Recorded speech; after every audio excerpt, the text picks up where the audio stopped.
सगळ्यात धोका जो आहे टेक्नॉलॉजीचा की फायनान्स समजून लोक गॅम्बलिंग करायला लागतात.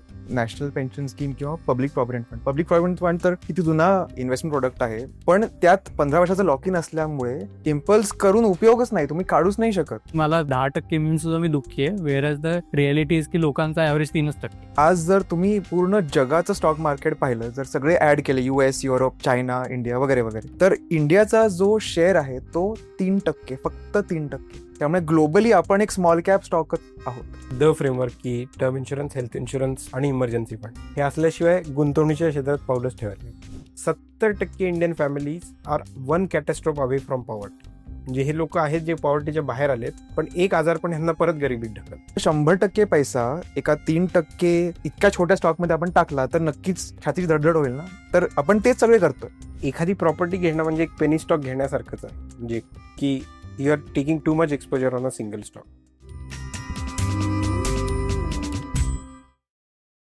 बॉन्ड, इक्विटी आणि गोल्ड हे आपण साधारण मध्याला पकडले तर त्याच्या 2 एक्स्ट्रीम दिसतात. एक प्युअर कॉन्झर्वेटिव्ह, जिथं FD येतं, घर येतं, रिअल इस्टेट येतं, आणि एक एकदम अल्टरनेट, जिथं फॉरेन इन्व्हेस्टमेंट्स येतात, जिथं अजून वेगवेगळ्या कमोडिटीज येतात, जिथं NBFC फिनान्सिंग किंवा तत्सम इन्व्हेस्टमेंटचे प्रकार येतात. आता आपण या दोन्हीवर बोलूया स्पेक्ट्रमच्या. To start with the conservative part, हे जेव्हा असं घडतं ट्रम्प, चायना वगैरे, तेव्हा FD भारी वाटायला लागतात, तेव्हा घर असणं भारी वाटायला लागतं. मग बाय वर्सेस रेंटची जी सो कॉल्ड चर्चा 4-5 वर्ष मी तरी ऐकली, ती इरिलेव्हंट होऊन पहिला घरात राहू असं वाटायला लागतं. तुमच्या तिघांचंही, because you all are investor yourself also. हे जे ट्रॅडिशनल ॲसेट्स क्लास आहे, हे जे पणजोबा आजोबा करत आले, बँकेत FD करा आणि घर घ्या, याच्याबद्दल काय मत? मी अगदी माझ्या स्वतःच्या कुटुंबाचा अनुभव सांगतो. माझ्या आजोबांनी एक बिल्डिंग घेतली होती पुण्यात. ते होलसेल ट्रेडर होते मार्केट यार्डमध्ये आंब्यांचे, आणि त्यांनी धंद्यात पैसे कमवून बिल्डिंग घेतली होती, बांधली होती, आणि सगळीकडे भाडेकरू ठेवले पूर्ण बिल्डिंग, कारण त्यांचं घर वेगळं होतं. आणि मग बॉम्बे रेंट ॲक्ट आल्यामुळे ते सर्व भाडेकरू 100-50 रुपये अशा भाड्यानी तिकडे फ्रीज झाले.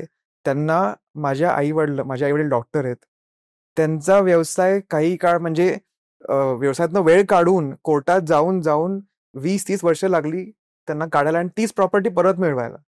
त्यामुळे रिअल इस्टेट हे सेफ असणं हे प्रत्येक ठिकाणी खरं नसतं. आणि बिल्डिंग काय, म्हणजे तुम्ही जमीन घेतली तर तिकडे अतिक्रमणं होतात, हे म्हणजे अगदीच कॉमन गोष्ट आहे. तर रिअल इस्टेट काही सेफ गोष्ट मला वाटत नाही. त्यातल्या त्यात गोल्ड तसं म्हणलं तर सेफ आहे, कारण तुम्ही जर बँकेत लॉकरमध्ये ठेवलं तर ते कोणी चोरणं अवघड होतं, आणि त्याहून जास्त ETF मध्ये ठेवलं तर ते लोकांनी घेणं ऑलमोस्ट अशक्य आहे. पण जर हे कन्फ्युजिंग झालं असेल कोणाला तरी की इक्विटी किती, डेट किती, गोल्ड किती, आणि आता इक्विटी वाढलंय तर ते रिबॅलन्स कसं करावं, तर म्युच्युअल फंडामध्ये एक अतिशय युजफुल प्रोडक्ट आहे, त्याचं नाव मल्टी ॲसेट फंड, की तो फंड मॅनेजर ठरवेल की आता इतकं पर्सेंटेज इक्विटी, इतकं डेट म्हणजे बॉन्ड, आणि इतकं गोल्ड, आणि तोच रिबॅलन्स करेल. आणि त्याचा टॅक्स रेट पण आता इक्विटीच्या म्हणजे सेम आलाय, 12.5% लॉंग टर्म मध्ये. घर घ्याल इन्व्हेस्टमेंट म्हणून? इन्व्हेस्टमेंट म्हणून तो कन्झम्पशनसाठीच फाईन, की बाबा मला कसं घर हवं आहे. प्रत्येकाच्या डेफिनेशन्स वेगळे असतात, किंवा एखाद्याला 2 BHK हवा आहे, मग 2 BHK विथ बाल्कनी हवे, फॅमिली डायनॅमिक्सवर हे सगळं ठरलेलं आहे. तर त्याच्यासाठी I can understand, like he said, की मे बी जमिनीमधली इन्व्हेस्टमेंट तुम्हाला पुढे, की आता सिन्स सिटीज वाढत आहेत, त्याच्यामुळे मग पूर्वी जे एवढं महत्त्वाचं क्षेत्र नव्हतं ते आता महत्त्वाचं झालं आहे, म्हणून तिथले रेट वाढले वगैरे वगैरे. पण त्याच्यामध्ये काही अतिक्रमणासारखे प्रॉब्लेम्स असू शकतात, लिटिगेशन्स असतात, बऱ्याच इन नंबर ऑफ, असं म्हणू की झंझटी अशा असतात की कॉमन मॅनला ते त्यात माहिती पण नसतं की हा प्रॉब्लेम आला तर मी काय करायचं आहे, की मला नक्की पोलिसांकडे जायचं आहे का, लॉयरकडे जायचं आहे का, कोणाकडे जायचं आहे, कोणाकडून हेल्प मिळेल, बरं ती मिळते ती हेल्प बरोबर आहे नाही, कारण परत त्यातला अभ्यास, आणि मी जसं मगाशी सांगितलं तसं. सो इन्व्हेस्टमेंट म्हणून जर बघायला गेलात तर घरासाठी नाही असेल. सो माझं आत्ता जे काही अंडरस्टँडिंग आत्ता आपल्या चर्चेमधनं सुद्धा येतं, आणि माझं जे काही बेसिक आहे तर त्याच्यामध्ये मी म्हटलं असं की सोनं, त्याच्यानंतर जे आपल्या इक्विटीज आहेत, आणि टू द एक्सटेंट जर तुमचा खरंच तेवढा कॉर्पस असेल तर you should go for bonds, कारण तुम्हाला माहिती आहे की 10-12, 11%, 11.5% पर्यंतचे रिटर्न, जे मे बी बऱ्याच वेळेला SIP मध्ये पण मिळत नाहीत. मार्केट वरती खालते आता नॉट एव्हरी टाइम तुम्हाला ते मिळणार आहेत. SIP-ला तुम्हाला 5 वर्ष 10 वर्ष किंवा सोन्यामध्ये पण 5 वर्ष 10 वर्ष जेव्हा तुम्ही पैसे ठेवणार आहात त्या ठिकाणी तुम्हाला कुठेतरी तो अचानक झालेली वाढ दिसणार आहे. पण व्हेरॅज बॉन्डमध्ये तुम्हाला माहिती आहे की 3 वर्षामध्ये मला 11% बाबत म्हणजे 30% साधारणतः मला मिळू शकते. सो याच फॉर्मॅटमध्ये राहावं. FD again like you sed की FD करावी की नाही. तर ते तसंच आहे. मी जसं मगाशी वयाचं सांगितलं ना, की जसं तुम्ही टुवर्ड्स रिटायरमेंट जाताय, you should go to safe assets rather than a risk asset. So तुम्ही यंग असाल तर obviously you should go for bond, SIP, may be individual stocks for that matter. पण तुम्ही ऑलरेडी जर 45-50च्या दरम्यान आहात, then FD and gold might give you better स्थिरता तुमच्या फायनान्शियल पोझिशनसाठी असं मला जास्त वाटतं. कारण जसं मगाशी म्हटलं की इंडिव्हिज्युअल स्टॉक्स खेळून जर तुम्ही 2-3%च कमवणार असाल मग बेटर तुम्ही FD मध्ये 6% कमवा. काही वाईट नाही. घर तर अजिबात नाही. म्हणजे घर राहण्यासाठी ठीक आहे, पण मी इतके हॉरिबल एक्सपिरियन्स ऐकलेत की आणि एखादी प्रॉपर्टी घेणं म्हणजे एक पेनी स्टॉक घेण्यासारखंच आहे. म्हणजे की you are taking too much exposure on a single stock, right? की ते तिथे भाव वाढतील नाही वाढतील, प्लस त्याचे कॉर्पोरेट गव्हर्नन्स म्हणजे इश्यूज की तिथं अतिक्रमण करेल का कोणी. एक सबस्टॅन्शिएट करतो आपण. माझ्या वडिलांनी एक नागपूरमध्ये असं फ्लॅट घेतला होता की तिथे ते फ्लायओव्हर येणार आहे आणि समथिंग काहीतरी होणार आहे वगैरे वगैरे. झाले 15 वर्ष झाले, काहीच नाही. झाडं आली फक्त तिथे आजूबाजूला खूप सारी. तर घर तर अजिबात घेतलं नाही पाहिजे. म्हणजे घर ॲज इन रिअल इस्टेट राहतं घर वगळता. राहतं घर वगळता. आणि राहतं घर is not a financial decision, it's a emotional decision की तुम्ही कन्झम्पशनसाठी घेते. मग ते किती मोठं किती जवळ ह्याच्यासाठी फायनान्स कमी आणि बाकी गोष्टी मॅटर करतात. FD गुड, म्हणजे जर तुम्हाला रिस्कच घ्यायची नसेल तर FD आहे. पण त्यात सुद्धा म्हणजे now we on Wint Wealth we sell FDज ऑल्सो. तर त्यात आम्ही स्मॉल फायनान्स बँकच्या FD आणल्या ज्या 5 लाखापर्यंत इन्शुर्ड बाय गव्हर्नमेंट. आणि आम्ही अशा 5-6 बँकेच्या FD आणल्यात ज्या बँकेच्या कम्प्लिटली ऑनलाईन बुक होतात, ऑनलाईन विड्रॉ होतात आणि त्या बँकात तुम्हाला सेव्हिंग अकाउंटही उघडावं लागत नाही. हे फक्त ॲपमधूनच तुम्ही 5-6 बँकेत करू शकता. आणि त्यात सुद्धा म्हणजे 4.5% करा, कारण विथ इंटरेस्ट 5 लाखापर्यंत कव्हरेज. आणि ह्या FDज मध्ये सुद्धा तुम्हाला 8.5-9% रिटर्न मिळेल. सो म्हणजे FDज करायचे असतील तरी अशा टाईपचे ऑप्शन आहेत. खूपच काउंटर इंटेटिव्ह आणि असं तिरकच प्रश्न आहे. मला माहित नाही काय त्यातनं निघेल. पूर्वी हे सगळं करायला फिजिकली करायला लागायचं. म्हणजे मला आठवतंय की माझे आजोबा दर महिन्यातनं 2दा जायचे बँकेत वेगवेगळ्या, FD चेक करायचे, व्याज ते पासबुक भरून आणायचे. सोन्यासाठी आई किंवा वडील जायचे फॅमिली ज्वेलरकडे आणि जी काही त्यांची चर्चा असेल त्यावेळेला करायचे. इक्विटी असेल तर निदान कोणीतरी होता मध्ये ब्रोकर, त्याला फोन करायचे. हे सगळं ॲप बेस्ड झाल्यामुळे इव्हन फॉर गोल्ड म्हणजे तुम्ही ऑनलाईन विकता तुमचे काही काही ज्वेलरी, सगळं इझी आणि ऑनलाईन झाल्यामुळं फायदा झालाय का तोटा झालाय? I doing more impulse decisions अशा अर्थानं मी विचारतो. काही प्रमाणात हो. आणि त्याचं बेस्ट उदाहरण म्हणजे नॅशनल पेन्शन स्कीम किंवा public provident fund. Public provident fund तर किती जुना इन्व्हेस्टमेंट प्रोडक्ट आहे, पण त्यात 15 वर्षाचं लॉक इन असल्यामुळे इम्पल्स करून उपयोगच नाही. तुम्ही काढूच नाही शकत. म्हणजे ठराविक अमाऊंटच तुम्ही काढू शकता. आणि तसंच नॅशनल पेन्शन सिस्टम जे आहे ते 60 वर्षापर्यंत तुम्हाला काढू नाही शकत. फक्त 25% अलाउड आहे. त्यामुळे तिकडचं जे कंपाऊंडिंग होणार ते होणारच. तर म्हणून तू म्हणतोस ते बरोबर आहे की एक काही प्रमाणात लॉक इन असणं किंवा एक नॉन ॲप बेस सोपं नसणं हे फायद्याचं आहे. पण ऑफकोर्स आता कोणाला बँकेत जायचंय किंवा ते जुनी पद्धत लाईनीत लागा वगैरे, त्यामुळे ऑफकोर्स ॲपमध्ये प्रचंड सुविधा आहे. मला तर वाटतं फायदाच झालाय. आणि तसं एक कुठलीही नवीन टेक्नॉलॉजी आली की त्याच्या काही ना काही डाऊनसाईड असतील, त्याचे काही ना काही तोटे असतात. ते तुम्ही शिकून घेऊन त्या तोट्यांपासून दूर राहिला पाहिजे. तसं आता थिंक बँक युट्यूबवर आहे. बरेच लोक युट्यूबवर खूप वेळ स्पेंड करतात. काही लोक चांगले व्हिडिओ बघतात, काही लोक शॉर्ट्स बघतात. ह्याचा अर्थ युट्यूब असायलाच नाही पाहिजे असं नाही होत, राईट? की टेक्नॉलॉजीमुळे बऱ्याच गोष्टी सोप्या झाल्यात, फ्रॉड्स खूप कमी झालेत, राईट?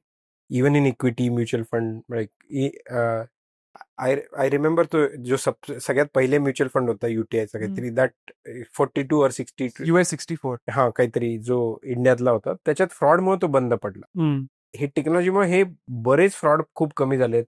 रेग्युलेटर्सला रेग्युलेट करायसाठी आज टेक्नॉलॉजी खूप उपयोगाची आहे.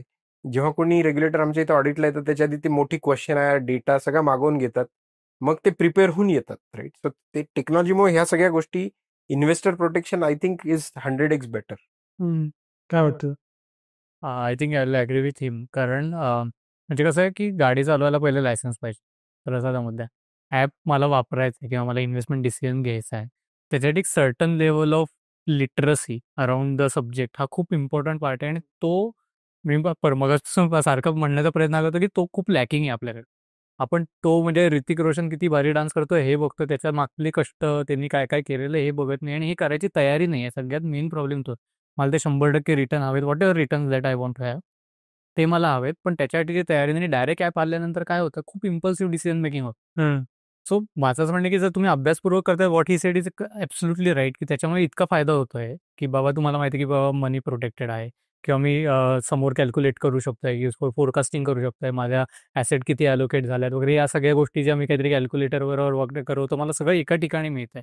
पण हे सगळं खरंच आपण त्याचा वापर करत जर असू, देन ते वरदान म्हणून आपण बघू शकतो. जर तुम्ही ते हाफ हार्टेडली आणि जस्ट अ टूल, मजा झाली, जसं मी म्हटलं की मी ₹78 XYZ गोल्ड ETF घेतला, आता ₹82 दिसतो म्हणून मी विकून टाकला, मजा आली, या झोनमध्ये करतात, then you are not going to get successful in your financial गोल.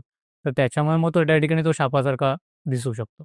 ह्याच्यात मी एक इन्व्हेस्टर बिहेवियर जे पाहिलंय ना, की जे लोक सिरियस असतात पैशाबाबत, ते जनरली हे ट्रॅप्स अवॉइड करतात हळूहळू. म्हणजे ते स्वतः पहिल्यांदा स्टॉकमध्ये टाकतील, मग त्यांना 1-2 वर्षात लक्षात येतं की अरे माझे काहीच बनत नाही याच्यापेक्षा म्युच्युअल. सगळ्यात धोका जो आहे टेक्नॉलॉजीचा, की फायनान्स समजून लोक गॅम्बलिंग करायला लागतात, राईट? की त्यात म्हणजे हे रिअल मनी गेमिंगचे जे काही ॲप्स आहेत, FNO आहे, जोपर्यंत तुम्ही त्याला finance as a serious activity, मग त्याच्यासोबत लागणारा अभ्यास, आणि डीप अभ्यास जरी नसेल तरी एक दृष्टिकोन, एक ठराव करून जर बघत असाल, आणि जे सगळे लोक करतात, जे अडकत नाहीत चुकीच्या ट्रॅपमध्ये, जे दुसऱ्याच ठिकाणी जातात, ते FNO, रिअल मनी गेमिंग, तो धोका मला खूप टेक्नॉलॉजीमुळे वाटतोय. जसं रिअल मनी गेमिंग आहे रे, ते आधी खूप त्याला आता एक प्रकारची प्रतिष्ठा आली आहे, की आधी ते मटक्याचे अड्डे असायचे, लाईक ते त्या म्हणण्यात सुद्धा एक खूप तुच्छता आहे, राईट? ती आता it has become cool, right? की सेलिब्रिटीज प्रमोट करतायत, हे करतायत. ह्या ट्रॅपमध्ये इन्व्हेस्टर अटकायचा धोका मला जास्त वाटतोय. जे लोक पैशाबाबत सिरियस होतात ते अशा मिस्टेक करतात, पण ते त्यातून शिकतात आणि दे ओव्हरकम दॅट. त्या सगळ्यांच्या उत्तरात आलं की फायनान्शियल लिटरसी पाहिजे. You do a lot of stories, videos, तुमचं स्वतःचं चॅनल आहे, तुम्ही करत आलाय, हे सगळे एफर्ट्स आहेत. आता मी असं ऐकलंय की न्यू एज्युकेशन पॉलिसीमध्ये finance became a topic etcetera. पण आता जे आहेत हे सगळं आपला 25 ते 50 मधला ऑडियन्स, त्यांच्यासाठी फायनान्शियल लिटरसीचे बेस्ट मेकॅनिझम आता काय आहेत, जे तुम्ही कन्झ्युम केलेत किंवा रेकमेंड करा? काही असे मी म्हणेन वेबसाईट्स आहेत किंवा चॅनल्स आहेत which are run by people जे रिस्पॉन्सिबली लिहितात किंवा व्हिडिओज बनवतात. त्या व्यतिरिक्त एक व्हॅल्यू रिसर्च नावाची वेबसाईट आहे आणि ती म्युच्युअल फंडाबद्दल खूपच सुरेख माहिती देते. ह्यांचेही व्हिडिओज फायनान्शियल इंडिपेंडन्सचे अतिशय मस्त डिटेल्ड असतात. तर नक्कीच सोशल मीडियावरती काही व्हॉइसेस अशा आहेत की त्यांनी खूप चांगली इन्फॉर्मेशनही मिळते आणि रिस्पॉन्सिबल इन्फॉर्मेशन मिळतं. एक ट्रेंड जो आम्ही खूप ऑब्झर्व केलाय इज पीपल, एस्पेशली नवीन जी डिजिटल फर्स्ट जनरेशन आहे आमच्यासारखी, की ज्यांनी कॉलेज नंतर तरी मोबाईल कायम होता, त्यांचं टेक्स्ट जे लिहिलेलं कन्झम्पशन आहे, लिहिलेलं म्हणजे नॉट पुस्तक, इवन ब्लॉग्स, ते नाही आहे. ही जनरेशन सगळी व्हिडिओमधूनच शिकते. ओके. त्यामुळं मी कदाचित शोधून देईल, म्हणजे मी तर जेव्हा शिकलो तेव्हा ते हे सगळे ब्लॉग्स वगैरे वाचून शिकलो, फ्री फिनकॅल वगैरे. पण मी आता बऱ्याच युजर्सशी आमच्या बोलतो, त्यांचं they can't consume text, even blogs, त्याच्यासाठी व्हिडिओ लागतात. सो त्या व्हिडिओज कुठल्या पद्धतीचे चांगले आहेत, आणि त्यात दुसरं हे पण आहे की 2 टाईपचे फायनान्समध्ये लोक इंटू असतात. वी कॉल देम बाबा लोक अँड चेला लोक. ठीक आहे. बाबा लोक असे असतात की त्यांना मजा येते. म्हणजे तुम्ही शाळेत असताना तुमचा एखादा फेवरेट सब्जेक्ट असतो, त्यात तुम्हाला मजा येते. जसं माझा मॅथ्स होता, मला चित्रकला नाही आवडायची, कसं तरी करून पास व्हायचं. तर हे बाबा लोक असतात, त्यांना फायनान्समध्ये मजा येते की ही कंपनी कशी. मग ते कुठल्याही टाईपचा कॉन्टेंट कन्झ्युम करू, तो टेक्स्ट असेल, पुस्तक असेल, ब्लॉग असेल, व्हिडिओ असेल, राईट? जे चेला लोक असतात त्यांना ह्याच्यात काही इंटरेस्ट नाही. त्यांना फक्त फायर पाहिजे. त्यांना पैसे म्हणजे पण त्यामुळं त्यांना काहीतरी अशा लोकांसाठी थोडं एंटरटेनमेंट व्हॅल्यूवाला कॉन्टेंट चालायला लागतं. बिकॉज दे कॅनॉट त्यांना जर कुठलं सिरियस असं हे झालं तर ते कन्झ्युमच नाही करू शकणार. तेवढा त्याच्यात ना पेशन्स आहे ना अटेन्शन स्पॅन आहे. तरी तुम्ही हे पाहायला पाहिजे की मग कुठला मी क्रिएटर फॉलो करू शकतो. आणि जर तुम्ही कुठं फॉलो करत असाल तर ऍटलिस्ट डिसिजन घेण्याआधी ते क्रॉस चेक करा विथ रिटर्न सोर्सेस. मग तुम्ही चॅट जीपीटी वापरू शकता, हे वापरू शकता. That is a better way की तुम्ही कन्झ्युम ठीक आहे करताय, पण जे काही सजेशन आलेत, जे काही तुम्हाला तुम्ही डिसिजन घेणार आहात ते कमीत कमी चॅट जीपीटीच्या फ्री व्हर्जनवर तरी टाकून क्रॉस व्हेरीफाय करा की मी लुबाडला तर नाही जाते की मी एकदम बट हे मी म्हणजे नीलनी जर सांगितलं की एंटरटेनमेंट व्हॅल्यू जेवढी जास्त तेवढा कॉन्टेंटचा सिरियसनेस कमी, पण तो चालतो पण ह्याच्यामुळे कारण 95% आर पीपल आर चिल. त्यांना जर एकदम सिरियस कंटेंट दिला तर ते कन्झ्युमच करू नाही शकत. स्टाईल ऑफ व्हिडिओ किंवा कोणाचं बघायचं नाही खूप सब्जेक्टिव्ह आहे. काय यांनी 2 नावं घेतली. मे बी अजून असे 200 लोकं असतील. सगळ्यात मेन परत म्हणजे थोडासा रिपिटेटिव्ह होत आहे. पण मी बाजीराव रोडला राहायचो. पूर्वी खूप गर्दी असायची तिथे. मी लहान होतो. मला क्रॉस करून गंगदरला मिठाईवाल्याकडे मला जायचं असायचं. तर बाबांनी सांगितलेलं की बाबा वन वे रोड आहे. त्यामुळे काही नाही बाबा तू फक्त डावीकडे बघ. इकडनं येणारी लोकं नसतील तरी एकदा उजवीकडे बघायचं आणि देन क्रॉस करायचा. हा त्यांनी सांगितलेला मार्ग आहे. But unless and until you do it किंवा यू क्रॉस व्हेरीफाय ते मी असं केल्याने मी सेफली क्रॉस करू शकतो.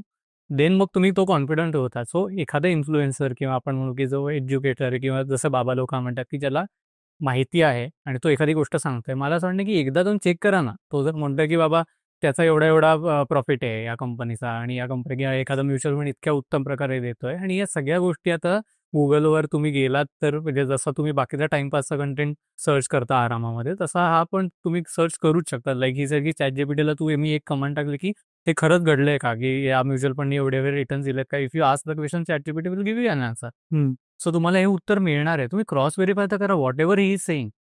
तो जर म्हणतोय की बाबा एखाद्या शेअरने दिले 300 पट काय 300% रिटर्न तुम्ही बघा तर की दिले की नाही. त्यांनी त्याची 2 रिझन्स दिले असेल की या 2 गोष्टींमुळे त्याचा तो तर तेवढं तरी करा. म्हणजे माझं असं म्हणणं की एखादा माणूस म्हणतोय की नाही किंवा त्याच्या म्हणण्यावर विश्वास ठेवायचा की नाही आहे, ज्याला काहीच माहिती नाही आहे अशा माणसाला अवघड आहे. पण पूर्वी काय होतं की क्रॉस व्हेरीफाय करायला खूप टफ होतं.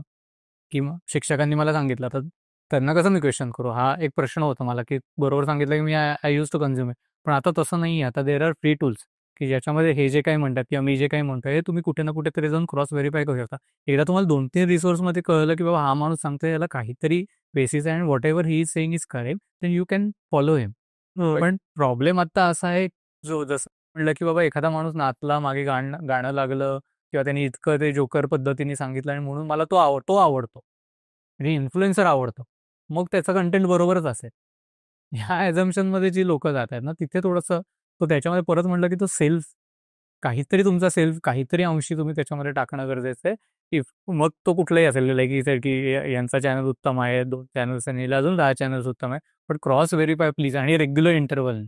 कारण आता हल्ली मी सोशल मीडियामध्ये बघत होतो की a page which used to be लहान मुलांचं पेज अचानक ते वेगळ्याच सब्जेक्टला त्यांनी कन्व्हर्ट करून टाकलं. सो याच्यामध्ये सुद्धा आता डिजिटल हा अगेन एक तो निगेटिव्ह इम्पॅक्ट आहे. सो तुम्हाला तो एक कंटिन्युअस बेसिसवर करंटली तुम्ही हे व्हेरीफाय 3 महिन्यांनी 6 महिन्यांनी की बाबा मी if I am relying on some person त्याच्या ज्या काही माहित्या येतात त्या खरंच कारण तो काल चांगला होता म्हणजे आज चांगलाच असेल याची काही हल्ली गॅरंटी राहिली नाही. त्यामुळे तुमचा सेल्फ अवेअरनेस आणि तुमचा सेल्फ स्टडी कुठल्या तरी काहीतरी अंशी क्रॉस व्हेरिफिकेशन ऑडिट आपण अगदी फायनान्सच्या भाषेमध्ये म्हटलं की अकाउंटंटनी लिहिलं पण ऑडिटरने येऊन चेक केलं आता ओके. या प्रश्नाला अजून स्पेसिफिक करतो. विश्वास कोणावर ठेवायचा? तुम्ही ज्या कंपनीला रिप्रेझेंट करता त्या पिढीनं काय 150 वर्ष काम केलं म्हणून त्यांच्यावर विश्वास ठेवायचा. तुम्ही स्वतः पैसे लावता म्हणून तुम्ही रेकमेंड करणाऱ्या बॉन्डवर विश्वास ठेवायचा. हा गेले कित्येक वर्ष कन्सिस्टंटली प्रत्येकाला अंगावर घेत बातम्या देतोय म्हणून याच्यावर विश्वास ठेवायचा. हे इंडिव्हिज्युअल झाले. मला इतकं इन्फॉर्मेशन ओव्हरलोड आहे, इतका तुम्ही आत्ता आपण जे काही बोललो याची यादी काढायला लावली ChatGPTला तर इतके ॲसेट्स निघतील आणि त्या प्रत्येकाचे रेकमेंडेशन्स. मला 3 ते 4 अशा गोष्टी तुम्ही सांगा, की ही चेकलिस्ट आहे. हे असेल तर विश्वास ठेवा, नाहीतर ठेवू नका. का असं काही नाहीच आहे विश्वास ठेवण्याचा मेकॅनिझम? व्हेरी डिफिकल्ट बिकॉज आता so fraudsters are cat and mouse game असतो राईट. की आता त्यांना कळलं की विश्वास ह्याच्यानी बसतो की ते तसं करायला लागतील. सो आपण जे काही सांगू ते 6-12 महिन्यात त्याच्यावर कोणीतरी तसं येणारच आहे. हम्म.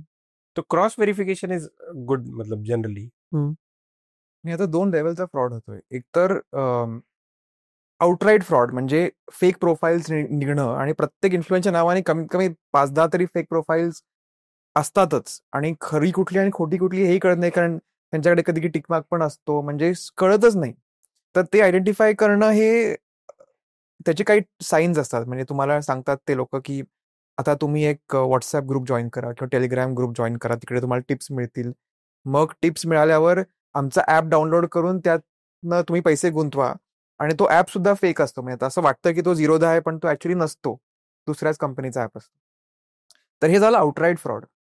दुसरी कॅटेगरी म्हणजे जे लोक इन्फ्लुएन्सर्स आहेत, म्हणजे ऍक्च्युली तीच लोक ते कॉन्टेंट बनवत आहेत, पण ते जास्त व्हॅल्यू मार्केटिंगला देत आहेत किंवा मनोरंजनाला देत आहेत आणि ऍक्च्युअल इन्फॉर्मेशनला किंवा ऍडवाईसला नाही. तर त्यांना आयडेंटिफाय करणं अजून अवघड होतं. पण जसं म्हणालो मी की एकतर जितकं मनोरंजक तितकं वाईट. त्या माणसाचं सेबी रजिस्ट्रेशन आहे की नाही हा एक ही मोठी टेस्ट आहे. आणि तिसरं म्हणजे ती व्यक्ती सांगतेय का की ते पैसे कसे मिळवत आहेत आणि त्या बाबतीत उघड आहेत का नाही, ही टेस्ट लावायची. सो मी म्हणलं असं की तो माणूस जे सांगतो ते एक तर सगळ्यात पहिले क्रॉस व्हेरीफाय करा युझिंग अ फ्री टूल. म्हणजे मी असं नाही म्हणत की दुसऱ्या माणसाला नका विचारू, मशीनला विचाराय का, गुगलला विचारा, ChatGPTला, वॉटेवर जे काय. तो सगळ्यात पहिला मुद्दा तो. आणि सेकंडली मी मग असे म्हटलं की there is no magic pill as such, की बाबा या प्रकारची इन्व्हेस्टमेंट किंवा केलं किंवा तुमच्या मॅक्सिमम ROI मिळाला की या आयुष्याचा सार्थक झाला आहे, याच्यापेक्षा भारी तुम्ही पैसे कमवलेच नसते.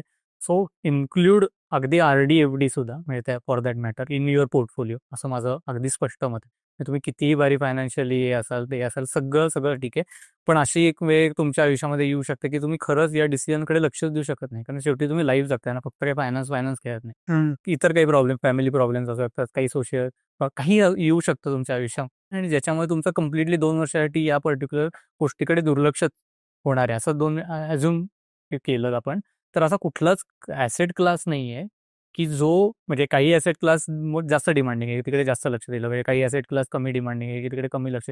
सो या सगळ्याचं ॲलोकेशन तुम्हाला तुमची परिस्थिती माहिती आहे ना, म्हणजे ॲज अ विनायक तुम्हाला तुमची परिस्थिती माहिती आहे, मला माझी परिस्थिती माहिती आहे. थोडासा तरी आपण आपल्या परिस्थितीचा विचार करून, आपल्या डिस्पोजेबल इन्कमचा विचार करून हे डिसिजन मेकिंग केलं पाहिजे.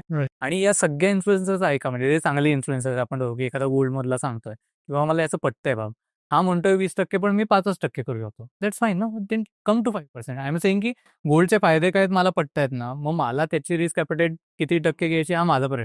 सो मी 5% गेलं, बॉन्डमध्ये 10% गेलं, म्युच्युअल फंडमध्ये एवढं केलं, लाईक ही सेड की असे काही फंड्स आहेत की ते स्वतः ॲलोकेट करतात, त्याच्यामध्ये केलं, थोडीसे FD मध्ये केलं, काही RD ठेवले, कारण RDचा म्हणजे FDचा equivalent to the emergency fund whatever he saying की मी कधीही काढून घेऊ शकतो. सो या सगळ्या ॲसेटमध्ये जर तुम्ही खरंच 10 आपण 2 मिनिटात ईज ऑफ कॅल्क्युलेशनसाठी म्हणू की 10 ॲसेट्स आहेत, तर सगळ्यामध्ये मी जर 10% केलं ना, तर मला असं वाटतं की आपण सगळं ॲव्हरेज आउट करून खरंच उत्तम प्रकारे करू शकतो. असं कुठल्याही एखाद्या ॲसेट क्लासवर तुम्ही खूप ओव्हरली म्हणजे जर तुम्ही तेवढा अभ्यास करू इच्छित नाही आहात असं मी ॲझ्युम करतोय, हे जर केलं तर तुम्ही ॲक्च्युली डिसेंट फायनान्शियल मॅनेजमेंट करता. कारण मला नाही वाटत आहे की 60ला गेल्यानंतर आपल्यापैकी कोणी याच्यावर चर्चा करणार आहे, काय रे तू गेल्या 60 वर्षात काय CAGR मारलंय, मी काय CAGR मारलंय, तर काही कोणी कॅल्क्युलेशन काढणार नाही. सो आपल्याला ज्या प्रकारचे लाईफ जगायचे आणि त्याच्यासाठी लागणारी जी कॅल्क्युलेशनमध्ये जर मला 6% CAGR is okay, then you should allocate according to that. Only someone is selling you a dream की बाबा नाही खरं तर 20% दरवर्षी तुम्हाला मिळायला पाहिजे आणि म्हणून मग मला 10% मिळून सुद्धा मी दुःखी आहे, वेअरएज द रिॲलिटी इज की लोकांचा ॲव्हरेज 3%. 10% मिळून पण तुम्ही सुखी नसणार आहे राहा. तर त्याच्यामुळे मी म्हणतो असं की सगळ्या ॲसेट क्लास आणि त्यातले चांगले इन्फ्लुएन्सर्स युझिंग मशीन लर्निंग तुम्ही आयडेंटिफाय करावं आणि सगळ्यामध्ये तुम्ही तुमच्या कपॅसिटीनुसार आणि तुमच्या गिव्हन परिस्थितीनुसार आपल्या इन्व्हेस्टेबल अमाऊंट इन्व्हेस्ट करा. आपण कॉन्झर्वेटिव्ह ॲसेट क्लासवरून इथे डायव्हर्ज होत आलो, तर त्यावेळेला मी असं म्हणालेलो की काही एक्स्ट्रीम ॲसेट्स क्लास पण आहेत. मला प्रत्येकाला तर त्या अनुषंगाने एक प्रश्न विचारायचा आहे. तुमच्याकडे गोल्ड सगळ्यांना माहिती आहे, सिल्वर माहिती आहे, कमोडिटीजमध्ये असे कुठले ॲसेट क्लास आहेत की जे न्यू आहेत, इमर्जिंग आहेत आणि ज्याच्यात जे रिस्क ॲपेटाईट वाले ते लोक विचार करतायत, काय काय आहे? ॲक्च्युली कमोडिटी मार्केट म्हणजे MCX जे आपल्याकडे आता आणि त्याच्यावर बरेचसे म्हणजे अगदी ट्रेड होतं नॅशनल गॅस ट्रेड होतं. पण अगेन मी म्हटलं असं की झिरो लिटरसी आपल्या लेवलला जर इंडिया लेवलला जर विचार करायला गेला आणि सगळे जे फॅक्टर्स आहेत जे त्याला इम्पॅक्ट करतात are international policy, international trades. So आज इंडियाच्या रिटेल इन्व्हेस्टरचा जर विचार करायचा झाला तर माझ्या दृष्टीने it is a big no. म्हणजे जरी तिथे आहेत त्याचा किती इन्फॉर्मेशन अवेलेबल आहे वगैरे 2 मिनिटासाठी सोडून द्या. एक तर ती सगळी तुमच्या FNO कॅटेगरीमधली ट्रान्झॅक्शन आहेत.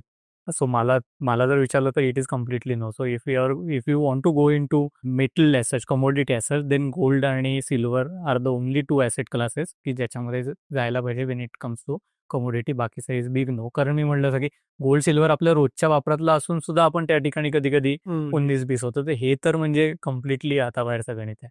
अजिंक्य, तुम्ही बेंगलोरला असता, सर्वाधिक फिनटेक, सर्वाधिक काय काय इनोव्हेशन जे काही आहे, बिटकॉइन पासून सगळं त्याची जागा बेंगलोर आहे. तिकडे काय सध्या ट्रेंडिंग आहे टेक वर्ल्डमध्ये? काय फिनटेक प्रोडक्ट्स आहेत? आम्ही NBFC बद्दल ऐकतो, अजून काय काय ऐकतो, आणि what have you tried? Me personally angel investment केलेले आहेत, बट त्याच्यात ते करतानाचं रिझन फायनान्शियल नव्हतं, वेगळे होते की I wanted to understand how other startup work वगैरे. बट बाकी काय अल्टरनेट म्हणजे so I will call them alternate. त्याच्यात माझा one thing I always yardstick ही लावतो की त्याची सेबीनी सांगितलेली तिकीट साईज काय. अच्छा. तर सपोज बॉन्ड आहेत ते काही बॉन्ड 1,000 आहेत, काही 10,000 आहेत. इक्विटी 10 रुपयापासून काय जे काही शेअर प्राईस असेल ती अलाउड आहे. आता ह्या ज्या अल्टरनेट इन्व्हेस्टमेंट आहे त्यासाठी एक फंडच सेबीनी नाव दिलं, AIF, अल्टरनेट इन्व्हेस्टमेंट फंड. बर. ठीक आहे. त्याच्यात मिनिमम इन्व्हेस्टमेंटच 1 करोड आहे. बर. दॅट मीन्स सेबी वॉन्ट्स की रिटेल इन्व्हेस्टरनी यात येऊ नये. ओके. राईट. तर मग जर and regulate finance is a complex subject. जर रेग्युलेटरच सांगतोय रिटेल इन्व्हेस्टरनी इथे येऊ नये, तर रिटेल इन्व्हेस्टरनी तिथं का जावं? म्हणजे no sane person would say की जावं. राईट. इन दॅट सेन्स ह्या सगळ्या अल्टरनेट इन्व्हेस्टमेंट आहेत. आणि जे कोणी लोक मला माहिती आहेत जे AIF मध्ये टाकतात 1 करोड वगैरे, दे व्हेरी स्ट्रॉंग एक्सपर्ट्स, ॲडवायझर्स हू ॲडवाईज की ह्या सपोज ह्याच्यात टाकावं, नाही टाकावं, कुठल्या पॉईंटला टाकावं, नाही टाकावं, जागतिक घडामोडी आहेत का काय, बस खूप कॉम्प्लेक्स फॅक्टरवरती असतं. तर ह्या सगळ्या अल्टरनेट इन्व्हेस्टमेंट करूच नाही, कारण त्याची तिकीट साईजच जास्त आहे आणि तेवढी तुमच्याकडे पैसा असेल तर ऑब्व्हियसली तुम्ही एक चांगला ॲडवायझर शोधला पाहिजे.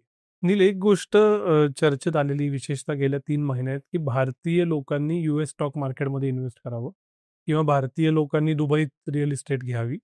तर हे जे फॉरेन इन्व्हेस्टमेंट आहेत, आणि मग एकच कुठला तरी म्युच्युअल फंड होता की ज्याच्या बॅलन्समध्ये US स्टॉक्स होते म्हणून तो रिटर्न देत राहिला वगैरे वगैरे, कसं बघतोस तू याच्यात?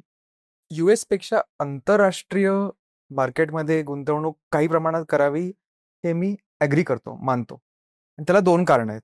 एकतर आज जर तुम्ही पूर्ण जगाचं स्टॉक मार्केट पाहिलं, जर सगळे ॲड केले US, युरोप, चायना, इंडिया वगैरे वगैरे, तर इंडियाचा जो शेअर आहे तो 3%, फक्त 3%. त्यामुळे ग्लोबली आपण एक स्मॉल कॅप स्टॉकच आहोत.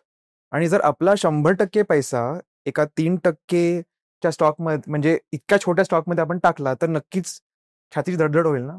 तर आपण तेच सगळे करतोय. आता आपलं सुदैव असं आहे की भारत, म्हणजे आपलं स्टॉक मार्केट हे खूप वर गेलंय, परफॉर्मन्स चांगला झालाय, पण हे कुठल्याही क्षणी बदलू शकतं आणि बदललेलंही आहे पास्टमध्ये. म्हणजे जर डॉलर रिटर्न पाहिला 2010 ते 20च्या काळात, तर तो सिंगल डिजिट मध्ये होता, कारण आपला रुपये पडला आणि स्टॉक मार्केटमध्ये फार खास पुढे गेलं नाही. तर हे एक कारण झालं की आंतरराष्ट्रीय स्टॉक मार्केटमध्ये इन्व्हेस्टमेंट करावी. दुसरं कारण असं आहे की अनेक अशा कंपन्या आहेत ज्या भारतात अवेलेबलच नाही आहेत, पण त्या खूप इनोव्हेटिव्ह आहेत. आणि US टेक स्टॉक्सचं उदाहरण दिलं जातं खूप, गुगल, मेटा वगैरे वगैरे. पण ते सोडलं सुद्धा युरोपमध्ये लक्झरी ब्रँड्स आहेत. आमच्या कॉन्फरन्समध्ये उदय कोटक रिसेंटली आले होते, त्यांनी हे सगळी उदाहरणं दिली की तुम्ही कोरियातले बघा, जपानमधले बघा. आज गाड्या आपण घेतो त्या कोरियन आणि जपानी आहेत. तर डायव्हर्सिफाय करणं आणि त्या इतर मार्केटमध्ये टाकणं हे महत्वाचं. आणि म्युच्युअल फंड हे तुम्हाला अतिशय सोपं रूट देतं की एका फंडमध्ये इन्व्हेस्ट केलं की ते अनेक मार्केटमध्ये इन्व्हेस्ट करतात. आता त्यात प्रॉब्लेम काय झालाय की 2022 पासून RBIनी जे एक लिमिट होतं ओव्हरसीज इंटरनॅशनल इन्व्हेस्टमेंटचं, ते रेजच केलं नाहीये, ते तिथेच राहिलेलं आहे. त्यामुळे आता एकच पर्याय राहिलाय ते करायचं, म्हणजे स्वतः तुम्ही एक ब्रोकरेज अकाउंट उघडा US मध्ये किंवा कुठेही, आणि तिथून तुम्ही डायरेक्टली करा. तर त्याच्यात मग अनेक टॅक्सचे रूल्स येतात, रिपोर्टिंगचे रूल्स येतात, तर ते समजणंही एक थोडं अवघड, फ्रॉड रिस्क त्यात. फ्रॉड रिस्कही आहे. त्यामुळे ज्यांनी करावी ती लोक सोफिस्टिकेटेड असली पाहिजे, त्यांना थोडं ज्ञान असलं पाहिजे फायनान्सचं, आणि एक ठराविक संपत्ती पण असली पाहिजे. म्हणजे ज्या माणसाकडे फक्त 10 लाखाची पोर्टफोलिओ आहे त्यांनी करण्यात काही उपयोग नाही. पण सर्टनली ज्या लोकांचं हे दोन्ही कंडिशन सॅटिस्फाय होत आहेत, की ज्ञानही आहे आणि पैसेही आहे, त्यांनी नक्कीच काही प्रमाणात टाकावे ओव्हरसीज. तुमच्या सगळ्या तिघांच्याही असेट क्लासमध्ये, म्हणजे I am assuming you are representing equity and all others, tax हा फार महत्वाचा भाग आहे. कॅपिटल गेन्स 0.12 झाले, ते माहीत नसतात ऍक्च्युली. काय म्युच्युअल फंड काढल्यावर कधीतरी कळेल, काढल्यानंतर सीए पुढच्या वर्षीच्या रिटर्नमध्ये म्हणेल. तर प्रत्येक ऍसेट क्लासवर काय कॅपिटल गेन्स टॅक्स आहे आणि टॅक्स फ्रेंडली ऍसेट्स कुठले आहेत, तुमचे आहेत, कितपत आहेत, काय वाटतं? ओके. प्रत्येक ॲसेटचे टॅक्स ॲडव्हान्टेजेस ॲक्च्युली आहेत. सर्वात हिस्टॉरिकली म्हणलं तर इक्विटीचा सर्वात जबरदस्त होता. 2004 ते 2018 मध्ये long term capital gains tax हा इक्विटीवरती 0 होता. आणि त्याच काळात हे सगळे फेमस जे स्टॉक मार्केटची नावं आज आपण बोलतो, राकेश झुनझुनवाला, त्यांनी त्यांची संपत्ती कमवली, गुंतवणूक केली. आता 18 पासून आधी तो 10% झाला, आता 12.5%. शक्यता अशी की तो अजून वाढवला जाईल. पण एक अतिशय चांगली गोष्ट जी केली फायनान्स मिनिस्टरनी मागच्या बजेटमध्ये, की इक्विटी आणि नॉन इक्विटीचा जो long term capital gains tax आहे तो एका स्तरावर आणला, 12.5%. त्यामुळे कोणाला असं पुश केलं नाही की तुम्ही रिस्क घ्या बाबा, तुम्ही गुंतवणूक करा इक्विटीमध्येच. तर इक्विटीचा ॲडव्हान्टेज तरी सुद्धा लॉंग टर्ममध्ये आहे. 12.5% हा काही वाईट रेट नाहीये. तसंच पब्लिक प्रॉव्हिडंट फंड हे आजकाल कोणी विकत नाही, कारण त्यात कमिशन नाही. पण तो एक्झेम्प्ट आहे. म्हणजे तुमची गुंतवणूक ही ओल्ड रेजिममध्ये एक्झेम्प्ट आहे, आणि जरी तुम्ही न्यू रेजिममध्ये असला तरी तुम्हाला जे इंटरेस्ट मिळतं ते एक्झेम्प्ट आहे, आणि तुम्ही जे काढाल 15 वर्षानंतर तेही अमाऊंट एक्झेम्प्ट आहे, आणि गव्हर्नमेंट गॅरंटी आहे. त्यामुळे का नाही टाकावं पब्लिक प्रॉव्हिडंट फंडमध्ये, हे मी स्ट्रॉंगली मानतो. तिसरं, नॅशनल पेन्शन सिस्टम, एनपीएस. एनपीएसचं एक अतिशय स्ट्रॉंग ॲडव्हान्टेज म्हणजे न्यू टॅक्स रेजिममध्ये आता खूप लोक आलेली आहेत. 70% हे लोक आता न्यू टॅक्स रेजिममध्ये. तर तिकडे जर तुमच्या एम्प्लॉयर म्हणजे तुमच्या कंपनीने एनपीएसमध्ये कॉन्ट्रीब्यूट केलं तर 14% तुम्हाला तो टॅक्स बेनिफिट अजूनही मिळतो तुमच्या बेसिक सॅलरीचा. हा फायदा नक्कीच घ्यावा. बॉन्डमध्ये टॅक्स मार्जिनल आहे, म्हणजे तुमचा जो टॅक्स रेट आहे त्याच्यात. पण एक गोष्ट आम्ही ऑब्झर्व केली आमच्या प्लॅटफॉर्मवर, की आणि जेव्हा मी युजरशी बोललो, की इंडियामध्ये जे ॲसेट अलोकेशन किंवा फायनान्स असतं ते पर्सनल लेवलवर असतं, ते फॅमिली लेवलवर असतं. त्यामुळे जिथं टॅक्स जास्त लागतो तिथं ते पैसे इन्व्हेस्ट अशा अकाउंटमधून केले जातात की जे ऑलरेडी इन्कम टॅक्स ब्रॅकेटच्या खालीच आहे. आता नवीन टॅक्स रेजिमनुसार, नवीन जो टॅक्स आला त्यानुसार तर 12 लाखापर्यंत झिरो इन्कम टॅक्स. तर जर तुमच्या फॅमिलीमध्ये कोणी अशी व्यक्ती असेल की ज्यांचं इन्कम कमी आहे, ते अशाच्या थ्रू बॉन्ड इन्व्हेस्टमेंट किंवा एफडी इन्व्हेस्टमेंट केली जाते, की जिथं इंटरेस्ट येणारच आहे पण ते इंटरेस्ट एक्झेम्प्टच आहे. राईट. आणि ज्या पद्धतीने दिसतंय मला, की म्हणजे जो ट्रेंड दिसतोय आणि जो बाकी बी कंट्रीज आहे, की इव्हेंच्युअली सगळंच मार्जिनल टॅक्सला जाईल. म्हणजे तुम्ही ज्या टॅक्स स्लॅबमध्ये आहेत त्याच्यात सगळंच इन्कम होईल, तुमचं इक्विटीचा असो, डेटचा असो, हे असो. बट आत्ता इक्विटीला फेवरेबल आहे. बट या बजेट नंतर सुद्धा आम्ही पाहतोय, कारण हे एप्रिलपासून ते लागू झालं, की त्या अकाउंट्समधून येणारी इन्व्हेस्टमेंट वाढली, की जिथं इन्कम 12 लाखापेक्षा कमी आहे, की जिथं 15G 15H सबमिट करतात. आता शेवटच्या टप्प्याकडे काही प्रश्न प्रत्येकाला असे आहेत, की खूप आपण बोललो, खूप चर्चा केली. प्रत्येकानं 1 किंवा 2 गोष्टी अशा सांगाव्या की ते बाकी सगळं ठीक आहे, एवढी चर्चा ऐकाल, एवढे व्हिडिओ ऐकाल, ते थिंक बँक बघाल आणि काहीतरी विन 12 बघाल, मिंट बघाल, ह्या 2-3 गोष्टी लक्षात ठेवा. निदान कमी ठेचकाळाल आणि झालं तर चांगलंच होईल. अशा तुमच्या अनुभवातनं, तुमच्या व्यवसायातनं आलेल्या गोष्टी काय प्रत्येकानं सांगा. 2 गोष्टी आय स्टँड विथ गोल्ड, कारण आपण ज्या काही गोष्टी बोललो आतापर्यंत गोल्डच्या होते. And second is PPF, what he sed. E सारखं नाही, आणि मी स्वतः जे काही त्याची जी 15 लाख रुपये तुम्ही दर वर्षाला घालू शकताय, तर प्रत्येकाचा आता 1.5 लाख. 1.5 लाख करत करत तुम्ही 15 वर्ष, आय थिंक आता ते आता एक्सटेंडही करता येतं 5 वर्षासाठी वगैरे समथिंग. सो असा जर तुमच्याकडे हा जो काही बेनिफिट आहे तर तो तर तुम्ही केलाच पाहिजे. सो या 2 ॲसेट क्लास जे आहेत, की हे म्हणजे नो ब्रेनर ॲज सच आपण म्हणूया. त्याचं ॲलोकेशन किती करायचं हा युअर कॉल, पण हे 2 ॲसेट क्लासेस तर you should. Gold and PPF. Takeaways, not just asset class, any takeaway, anything. Asset class हे कसं आहे की तुम्ही एकदा जर्नी चालू केली ना, ती तुम्ही असं नाही की तुम्ही आज गोल्ड घेतलं म्हणजे तुम्हाला सपोज तुमच्याकडे 10,000 आहे, 10,000चं गोल्ड घेतलं म्हणजे कायम 100% तुम्ही ते व्हेरी करूच शकतात. जसं तुमचं ज्ञान वाढेल, तुम्हाला जसा अनुभव येईल. पण हे करायआधी जे मी बेसिक लोक बघतो की इट इज फनी की लोकांकडे आयफोन असतो पण इन्शुरन्स नसतो, राईट? की त्याला द फ्रेमवर्क की टर्म इन्शुरन्स, हेल्थ इन्शुरन्स आणि इमर्जन्सी फंड हे असल्याशिवाय गुंतवणुकीच्या क्षेत्रात पाऊलच ठेवायला नाही. पुरेसा टर्म इन्शुरन्स, पुरेसा हेल्थ इन्शुरन्स आणि पुरेसा इमर्जन्सी फंड असल्याशिवाय पुरेशाची डेफिनेशन. खूप तसं टर्म इन्शुरन्स जेवढा मिळतोय मॅक्सिमम तेवढा, कारण you are statistically you are more likely to die unfortunate death between 40 to 50. ते खूप दूर असतं. ते इन्फ्लेशन, आपल्या लाईफस्टाईल इन्फ्लेशन आपल्याला माहित नाही किती होणार. त्यामुळे जर तुम्हाला 5 करोडचा मिळत असेल 5चा घ्या, 10चा मिळत असेल 10चा घ्या. हेल्थ इन्शुरन्स बेसिक 10 लाख आणि टॉपअप जे असतात ते स्वस्त असतात, त्याच्याने 1 करोड.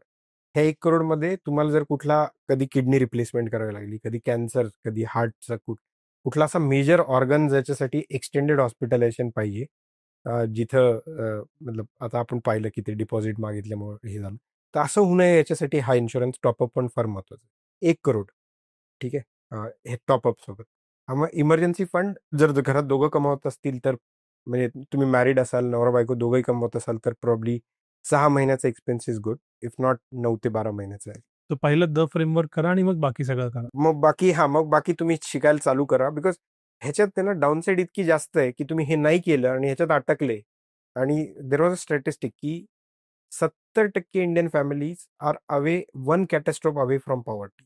म्हणजे हे लोक आहेत जे पॉवर्टीच्या बाहेर आलेत, पण एक आजार पण ह्यांना परत गरिबीत ढकलत, बरं. राईट? आणि हे आपल्यासोबत, आणि हे पूर्ण फॅमिलीसाठी.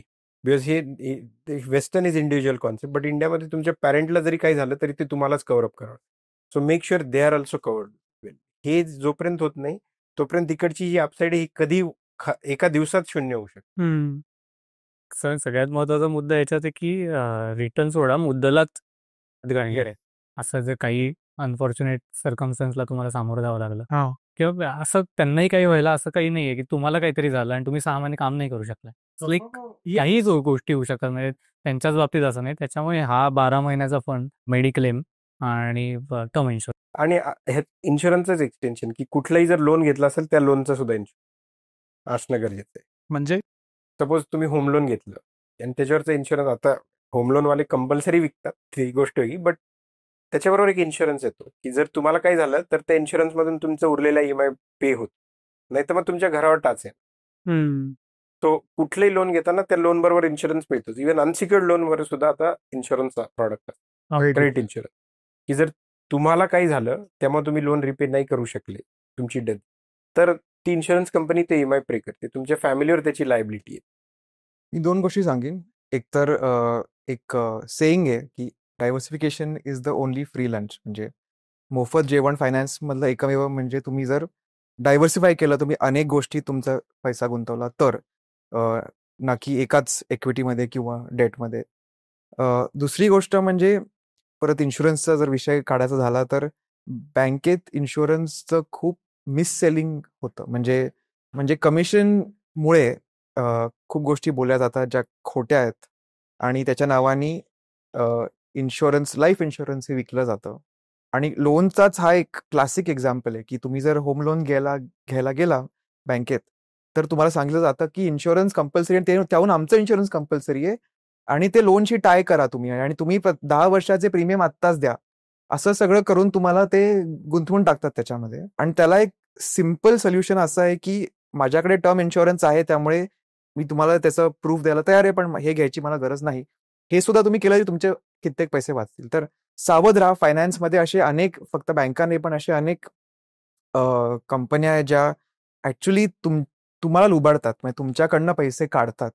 त्यांच्याकडनं सावध राहा. ह्याचं देखील बँकेत जाऊ नका आणि बँकेचा RM चा कॉल आला तर लगेच ठेवा. व्हेरी इम्पॉर्टंट, म्हणजे लगेच कट कर. नाही, पण याच्यावर एक परत आपण ज्या ऑडियन्ससाठी करतोय, म्हणजे इन्शुरन्स मुद्दाहून मी हा मुद्दा काढला की पूर्वी तर म्हणजे काय होता, इन्शुरन्स घेतलं की लोक हसायचे त्या फॅमिलीवर की अरे हा इन्शुरन्स घेतो. Now insurance is necessity yes. सगळ्या बाबतीमध्ये. तर मग या केसमध्ये it is difficult to understand की कुठला insurance is right insurance and which is not a good insurance. So I think ते पण थोडंसं एक्सटेन्शनमध्ये इफ यू कुड. हो, नक्कीच. तर जो चुकीचा इन्शुरन्स असतो तो जो इन्व्हेस्टमेंट आणि इन्शुरन्स मिक्स करतो, की तुम्ही जर तुमची डेथ जर नाही झाली 10 किंवा 20 वर्षात, तर तुम्हाला एवढी मॅच्युरिटी व्हॅल्यू मिळेल आणि तशा इन्शुरन्समध्ये मॅक्सिमम कमिशन असतं. तेच विकलं जातं. टर्म इन्शुरन्स जे खरं इन्शुरन्स आहे, की जर तुम्ही तो काळ जगला तर तुम्हाला काही मिळत नाही. तेच बरोबर आहे, कारण त्याची जी प्रीमियम असते ती अतिशय कमी असते. ती तुम्हाला तुमच्या खिशावर लाथ नाही मारणार. तर ते घ्यावं. हां, so the term policy is very important. म्हणजे त्याचे term or no life no ULIP. Basically bank RM हेच विकतात, त्यांच्यापासून दूर राहा. म्हणून हा एक्सटेंड करतानाचा शेवटचा प्रश्न हाच आहे की प्रत्येक जण विकायला बसलाय. Everybody is selling something or the other. अशा वेळेला मी तर घ्यायला बसलोय भाऊ, कारण मी सतत इंस्टाग्राम बघतोय, मला गाडी हवी, मला घर हवं, मला भीती विकली जाते म्हणून मला इन्शुरन्स हवा, मला ऍस्पिरेशन विकली जाते म्हणून मला सोनं हवं, असं सगळं आहे. अशा वेळेला मेंदू कसा स्थिर ठेवायचा? थिंक बँक बघून आय डोंट नो, म्हणजे की because हे तर खूपच म्हणजे दिस इज आउटसाइड माय परव्ह्यू. हरकत नाही. तुम्हा सगळ्यांशी बोलून गेले 1.5 तास. खूप इंटरेस्टिंग गोष्टी कळल्या. खूप वेगळ्या विषयावरचा तरुणांबरोबरचा हा पॉडकास्ट. खूप डुएबल गोष्टी कळल्या. हे मला यातला मेन टेकअवे वाटतो, की आम्ही इंटलेक्च्युअल चर्चा करतो त्याचा अभिमानही आहे. वैचारिक व्यासपीठ असण्याचा, पण इंटलेक्च्युअल ॲज वेल एज डुएबल गोष्टी कळल्या. तुम्हा तिघांचेही खूप खूप आभार. तुम्ही वेळ देऊन आलात. परत अशा चर्चा करायला आवडतील, पण आज इथंच थांबूया. धन्यवाद. थँक्यू.